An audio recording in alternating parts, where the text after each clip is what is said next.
Hello అండి. అందరూ ఎలా ఉన్నారు? బాగున్నారా? అయితే ఇది శ్రావణ మాసం కాబట్టి అందరూ చక్కగా వరలక్ష్మి వ్రతం అయి చేసుకుంటూ ఉంటారు కాబట్టి నేనైతే ఈసారి 4 శుక్రవారం వరలక్ష్మి వ్రతం అయితే చేసుకున్నానండి.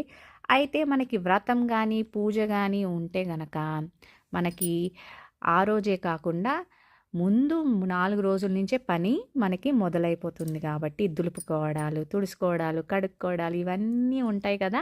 సో, నేనైతే ఒక 4, 5 రోజుల నుంచే పనులైతే స్టార్ట్ చేశానండి. చూసారు కదా! ఈసారి చక్కగా డెకరేషన్ చేసుకుందాం అనుకుంటున్నాను అమ్మవారి ఎనకాల.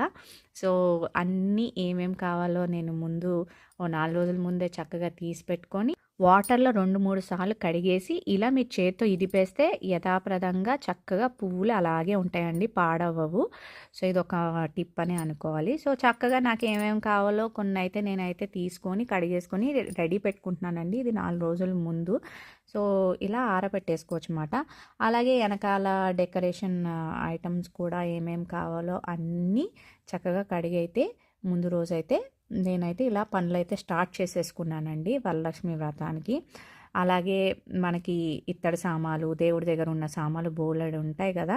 సో, అవి అలాగే ఎనకాల బ్యాక్‌గ్రౌండ్‌కి క్లాతులు చూసారు కదా! ఇవన్నీ అయితే రెడీ పెట్టుకున్నాను. వరలక్ష్మి వ్రతం అంటే మనందరి ఆడవాళ్ళకి చాలా ఇష్టమైన పండగనే చెప్పుకోవాలి.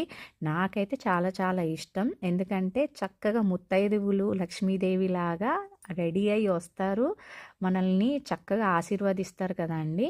అయితే మనకు పూజ అనగానే ఆ రోజు అన్నీ చేసుకోవాలంటే కుదరదు కాబట్టి ముందు రోజు ఏమేం చేసుకుంటామో, ఏమేం చేసుకోగలమో అనేది నేనైతే ఒక చిన్న మినీ వ్లాగ్ మీకోసం చేశాను.